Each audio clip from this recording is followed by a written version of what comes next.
amazing. Mo Reeder is the founder and the head of V School here in Salt Lake City. Thanks, Mo. Thanks. I just want to say, friends, thank you. And what an opportunity it is to be able to vote for someone like Rocky Anderson. I mean, this is like our MLK, our Bobby Kennedy, like pick your favorite American, Amelia Earhart, whoever that is. Like Rocky for me is that. When I was a student in college, you know, it was the jazz festival, it was free, you know, it was the tracks line. He created that. He got the Winter Olympics on track. Like this was a vibrant, fun city. And we were all blessed because of his service, because of his efforts, because he bridged the divide. He worked across the aisle. And the opportunity to vote for him again is a blessing. And I just want to say that I feel extremely grateful to be in the city right now. Is awful as some things are, as challenging as some things are, the fact that this leader is still here today with us, fighting the fight and kicking ass and taking names. Rocky Anderson, that's a blessing. So please, like, clap it up. That's the man right there. Super grateful. I run V School, co-founder of V School, and it's a tech school. We train folks on cybersecurity, teach folks how to code, design. 50% are female and about 60% are veterans. We work with a lot of folks of color. We try to also bridge that divide, knock down barriers that have impeded people from landing awesome jobs in tech. Where are the jobs in tech? Here.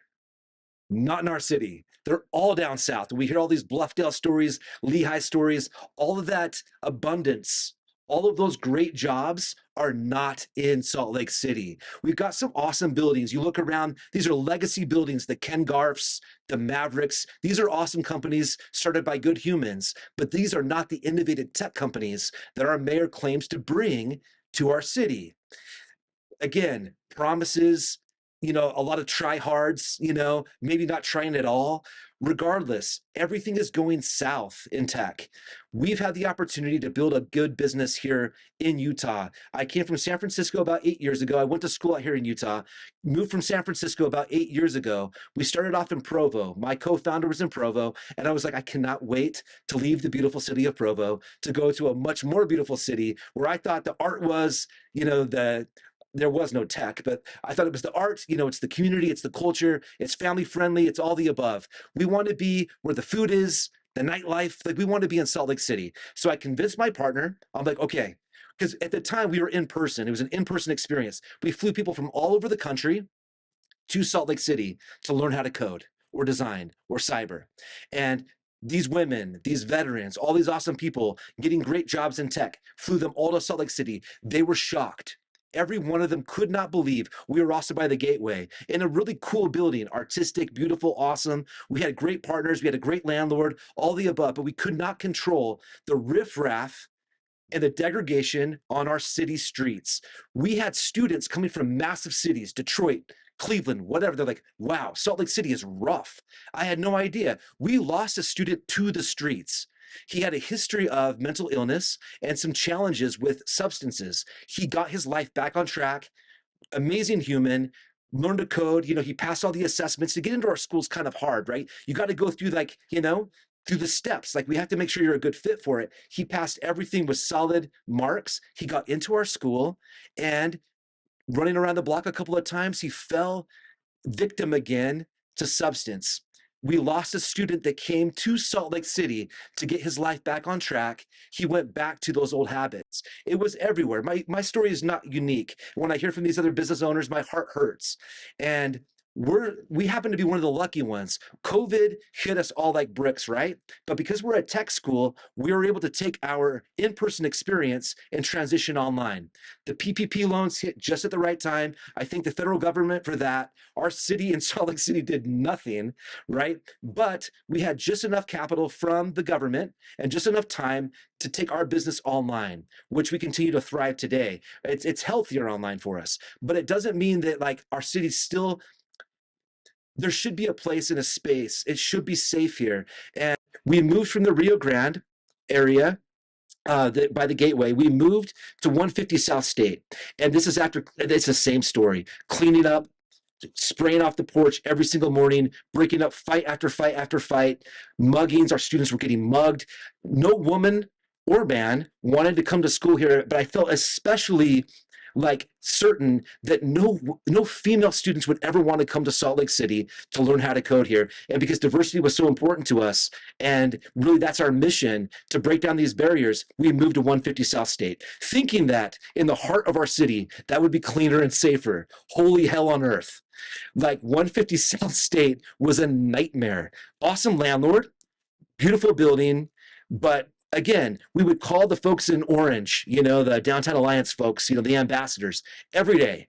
They were really good at passing out water, and water's nice. It's cool. They have city maps. They can point you towards the library, but what in the living hell? Like, that's what no cops, Downtown Alliance passing out water bottles. We have stacks of human bodies, humans, people that we are in charge of, our community, our people, stacked up, passed out, spice, right? I have the storefront, so I've got the glass windows. I sit in that storefront for 3 years, watching this awfulness every day, this sadness, folks breaking up little pieces of drugs, dropping them in the cracks. You guys have seen this, people walking by and finding these little pieces of drug, and that spice drug will knock you out in like 3 seconds. And then you're passed out. You can't move. They would barricade our door. We could not get into our building. I was trying to bring investors from big cities, abundant cities, right? Bring investors to Salt Lake City to invest in our business and others. It became such a problem that, again, that I was looking for another space. The last straw for me, even after all that, breaking up every fight, all of the above, someone started a fire in front of the building, 150 South State, out of tinfoil. I'm a Boy Scout, right? I've never built a fire this well. It was wild. So imagine tinfoil wrapped into a cone. I've never seen anything like it before or after. And then wood around it, and all of that. It was super, super intricate. And this thing was burning white hot, right? A fire made of tinfoil. The flames getting higher and higher. I jump out there with an employee. We stomp it out with our boots. We kick it out, whatever. It had burned the side of the building, exposing the insulation in the building. You can see the pink insulation. Behind that insulation is my bookshelf that goes almost to the ceiling, full of books, paper, wood, all the above. Had we not been there that day to kick out that fire, that building on 150 South State would have been ablaze. We called the fire department. They pull up. Hey, how are you doing? I'm like, well, just put out a fire, so not great, all right, it's under control, and that was it. The fire department took off. I asked them if they wanted a description of the person that did it, because I had that. I asked them if they wanted pictures, because I had pictures. None of the above. I was in the streets with Rocky the other day. Every now and then he swings by, and I'm there, and we'll jump. Rocky's he's always on the street. He's always with the people. He's always doing the work. And every now and then I've gotten lucky enough to tag along. The same thing happened. We were just one street up. The mayor was kicking everybody out, putting up fences in the middle, kicking everyone out of the parkway, trashing people's goods. And just so, nonprofits can buy them again and taxpayers can pay for it again. Rocky is out there with the people, helping people. One of these gentlemen passes out. We're worried that he's going to pass away, right? He's probably having a heart attack or something. We call the fire department. They tried to get this individual to sign away his rights. The fire department, this chief, I've got it on camera, and I've called the news. No one's interested in the story. The fire chief picks up this person's arm. He's passed out. He doesn't take his fingers to make him actually sign it, but he's holding his arm, trying to get this gentleman to sign away his rights to go to the hospital. We're all screaming at the top of our lungs, take this man to the hospital. The police chief, the fire captain says, who are you? Because I'm yelling, and I say, I'm a new friend. I just met this gentleman. He goes, get the F out of here. He said, get the F out of here. That's our city. That's not the compassionate city that Rocky ran. That's not the city we deserve. That's not the city our small businesses deserve. It's not the city our unsheltered deserve. The least of us. We owe this to everybody to get our city back on track. My family, we're up in the avenues. We have a very blessed life, right? Like this small house, like it's safe, like we're in good shape, right? A good, good income, and we're trying to share that abundance with others through our business and other opportunities. I say that like humbly, and as a family guy, as a father, I don't feel comfortable sending my kid to Liberty Park to play Pokemon Go. That's where he wants to go this weekend. He wants to go with his buddies to Liberty Park, which was a gem when Rocky was mayor. That was a beacon of coolness, right? That was our little, like, city park right in the middle. We remember there was fountains at the time. There was water attractions. The kids could splash around. All that stuff is dried up. It's dirty. It's overrun with weeds and drugs and homelessness as the cops pass.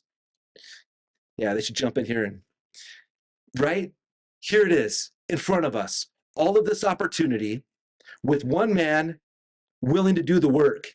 We have to support him. We have to get folks out to vote. This is our opportunity. This is our MLK. This is our Bobby Kennedy. This is our Malcolm X. This is our champion. We have a champion for our people. He's alive and well, kicking ass for all of us. Rocky Anderson, one more time, clap it up. That's our next mayor.